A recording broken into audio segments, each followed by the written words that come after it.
TV.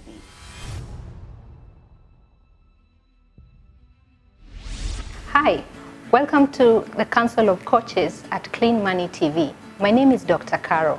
I am a mom, a psychotherapist, and a parenting coach. I'm committed to helping you to develop better relationships with your children. And why is that important?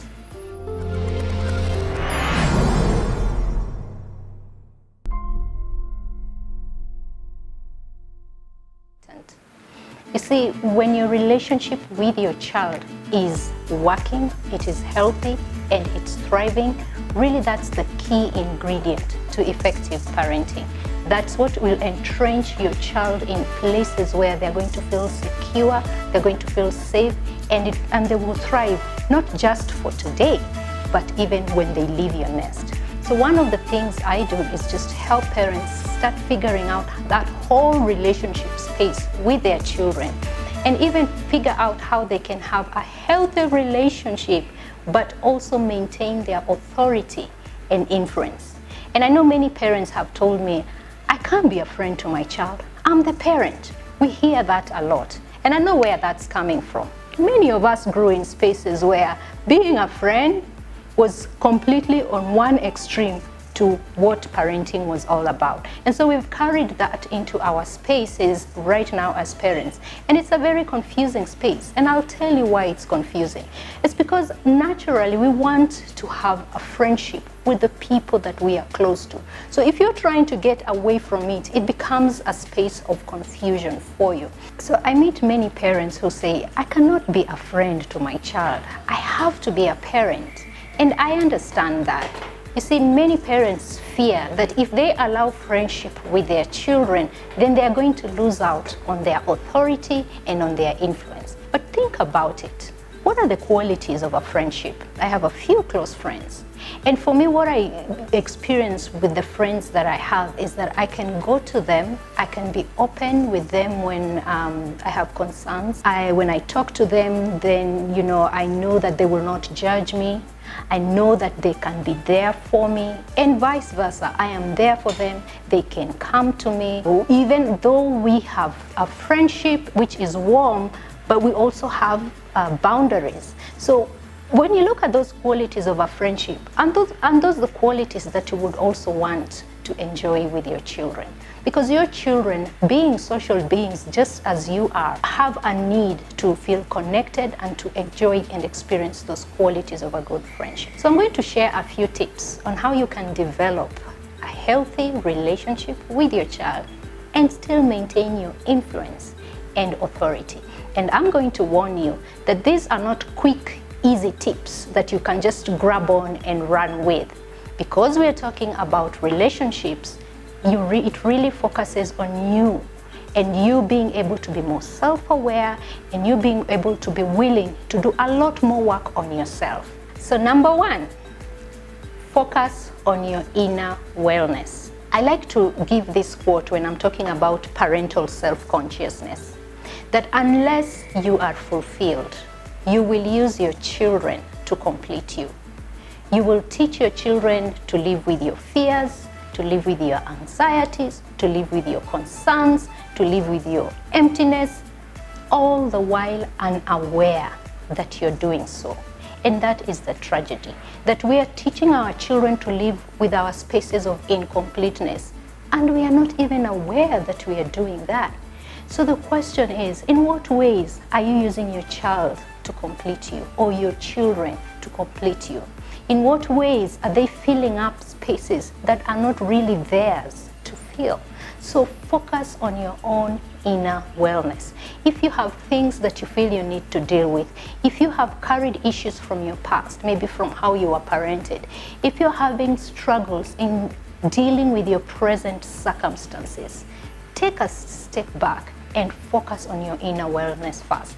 You cannot pour from an empty cup. If you need help outside of friends and family, there is nothing wrong with that. Go ahead, see a coach, see a counselor, see a therapist. Seek help and work on your own inner wellness first. Number two, drop the image of the ideal parent. Thanks to social media, we have this picture of the perfect parent, okay? You see images of that parent, the one whose kids are so well behaved, they eat their vegetables, they sit still through a 4-hour church service, they do not throw tantrums, they sleep for 16 hours, you guys, without waking up. So we have this picture of the perfect parent. So the thing with us is that each one of us are always thinking that we are the ones who are struggling, because there's a perfect picture out there. In fact, in some of my sessions, I've had parents say, I think I'm the only parent who is struggling. Others seem to really be hacking it. But you know, as cliche as this may seem, the grass is always greener on the other side. You do not know the inner workings of the everyday interaction between a child and their parent. And so drop that picture of the ideal parent and embrace who you are and where you are at. Give yourself kindness, give yourself compassion, because if you're not okay within you, all that is going to flow out to your child. Number 3, drop the image of the ideal child. We also have a perfect image of what an ideal child is. In our sessions, we call them the poster child, and we say most parents have been infected by the poster child syndrome. This is where the child that you're interacting in front of you is completely different from the child that you have created in your mind. You know, the child that you have created in your mind, they are academic, they are sporty, they are extroverted, they are introverted. You know, they have all this perfect balance of all the characteristics you want. So they love the arts and they love the sciences. We do have this poster child, which is really a collage of all these pieces of wonderful children that you have met along the way, that you have read about, and that you have heard about. And every time you're interacting with your child, you're interacting with them with the picture of the poster child in mind. You need to let go of the poster child syndrome. You need to cure yourself from this syndrome. And how do you do that? It's by looking at the child that you have in front of you and accept them for who they are, what's and all. It does not mean you're okay with everything that they're doing that you do not like or you don't desire. It just means you are accepting them for who they are and accepting yourself for the kind of parent that you need to be for them. Your child has a lot more positive attributes. So I want you to take a moment and step back and just write down 10 positive attributes about each of your children.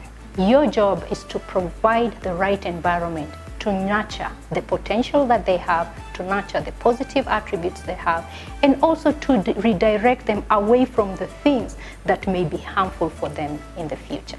Number 4, as a parent, be clear about your values. You see, a lot of the time we are wishy-washy and we find ourselves being inconsistent because we are not clear. And that brings a lot of confusion with our children, and that gets into the way of a healthy relationship. So my question to you is, what are your non-negotiable values? What do you believe is important to you that you want to pass on to your children? The things that are important to you, it becomes easier for you to pass them on to your children. And I'm not saying that you just let go of other things. I'm just saying the things that are important to you, focus on them first. Then you also are going to be clear that some values and some rules you can be flexible on. You see, sometimes your child comes home from school. It's been a long day.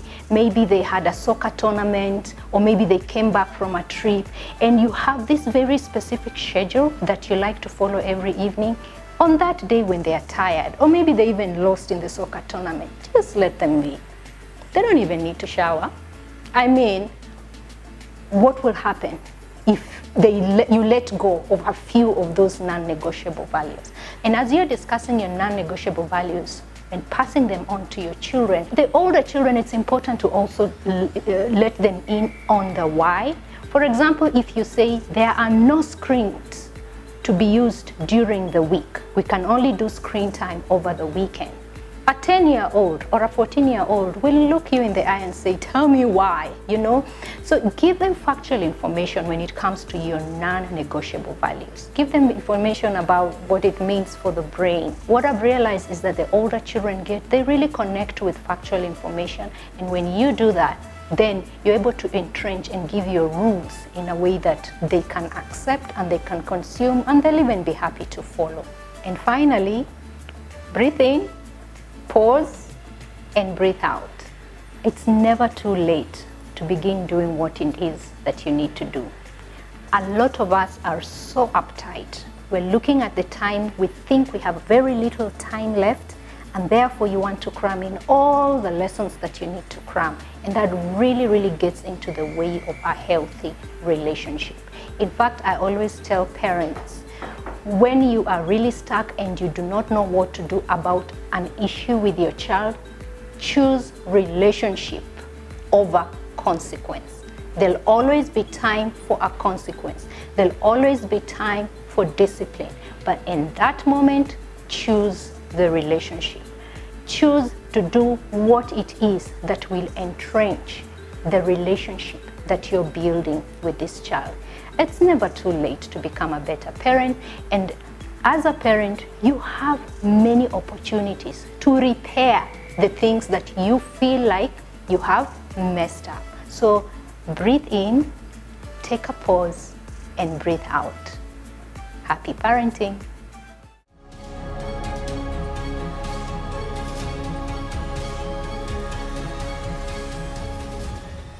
This is Clean Money TV.